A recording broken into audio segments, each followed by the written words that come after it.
Hi, my name is Carrie Ann. I'm with Indivisible, Bowie, and Beyond Maryland, and I'm here to do a recap of What's the Plan with Ezra and Leah, co-founders of Indivisible.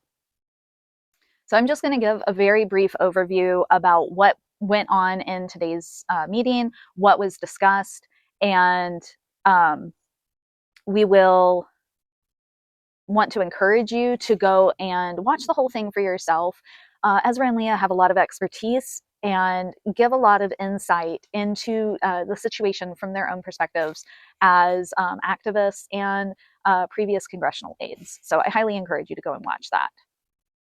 One of the biggest parts of the meeting today was a discussion on Minnesota and the situation there.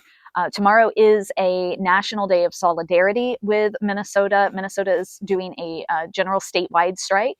And so Indivisible National is encouraging everyone to go to iceoutforgood.org and to find an event near you. If you're outside of Minnesota, they also have a lot of resources on there to share how you can contribute to what's going on the ground in Minnesota.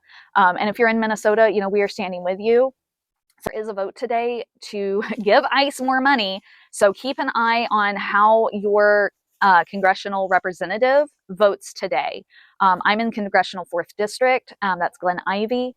And to my knowledge, he has been vocal against ICE. He actually was part of the delegation last week that went to Minneapolis. And he is starting to stand up and be a little bit more vocal against ICE. So hopefully he doesn't vote for that spending bill today. But they were talking about how it's going to be really important. They expect that the Republicans are going to vote for that bill, and it'll get sent to the Senate, where it will require 60 votes. So we also need to put a concerted effort on our senators. Senator Van Hollen, of course, has been highly critical of ICE and ICE's atrocities. Angela Alsobrooks, however, has not been very vocal at all. And I've called her office and called her out on that. And so we will see how she stands with that. Ezra and Leah, though, were very adamant that we need to be giving immediate feedback to our elected officials when they do not vote the way that their constituents want them to vote. And that goes into one of our the Indivisible group members' questions was, what is more effective, phone calls or emails? Because they said historically, Ezra and Leah had said phone calls, but emails have been coming up a lot more and being pushed out a lot more. And they were saying that they are filed in the same way. And Leah gives an example. Please go watch it. But they're filed in the same way. It's just that there is more, when they were congressional aides, there was more immediacy with phone calls than with emails. She said that might have changed in the years with technology. But at the end of a certain time period, those opinions get tallied and sent to our congressional leaders. So they said that, that is a very private conversation that we are able to have with our politicians when they aren't listening to us. And we know that we've got a certain number of voices in our community who are saying, vote this way, and they aren't. That's when we need to make it more public.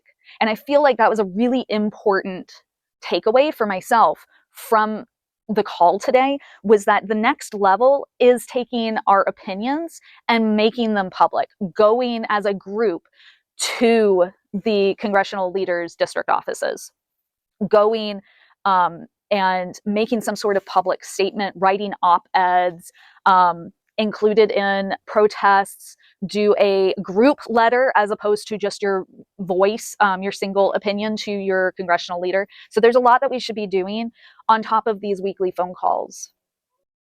And when we are speaking up, when we are being vocal, when we are being active in our community, that is how we hold Congress accountable. And we need to make sure that we leverage the primaries moving forward. That's something that comes up week after week from Ezra, is that the primaries are the time where, when we have these weak Democrats that are like, yes, we're going to not fund ICE, and then they vote to fund ICE, they're the ones that we need to be primarying hard and say, oh, you voted for this thing that you said you weren't going to vote for, and that we told you we don't want you to vote for. So we are endorsing a person who is primarying you as a group. So that is where we kind of push that needle to get our representatives to listen to us more. So we just have to start escalating the little actions that we take every day, make them bigger and bigger when they stop listening to us. Another interesting question that was asked that I really want to touch on was somebody asked about if it's time for us to not pay our taxes or federal taxes, and if that could help us lead into a general strike. And Leah's strategy on this was that they don't recommend tax refusal as a strategy. And there's some folks who are calling for blue states to withhold their federal taxes. And she was saying that's just not how that works. It's not like blue states gather all of the tax money and send it out all at one time. And so she was saying that that's not really a viable option.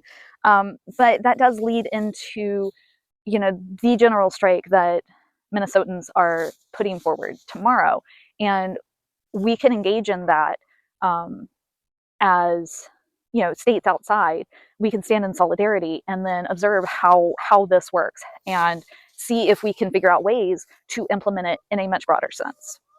And so it's one of the things that they keep talking about, especially Ezra, is, we have to be trying ideas. We have to be throwing things at the wall, seeing what sticks. And it's important to understand that what works in one community isn't necessarily going to work in every community. So that's something to keep in mind as we engage in politics and protest in our own communities.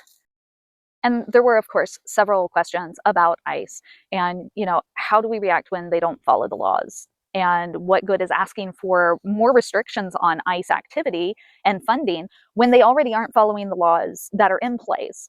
And there was a couple of really important things that we should remember. And first of all, Ezra was saying that we can't get lost in the idea of, well, they're just doing it anyway, we should just give up. That's how resistance dies. And we can't allow that to happen. We have to be vocalizing our discontent with what is happening across our country with ICE violating people's rights, violating the rights of our neighbors. We need to be documenting. When we see something, we need to be video recording. That is our right, to video record police activity. And Leah very, very succinctly said, ICE are bullies.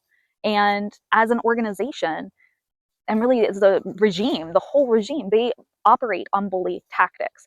And so if we give in to one tactic, that gives them more power. That shows them what they can do, what they can get away with. And so yes, there are laws on the books. We need to be documenting when they break those laws, because there will be a time where they will be held accountable. So I'm going to leave it there for right now. Please go watch the whole video, and I will see you next week.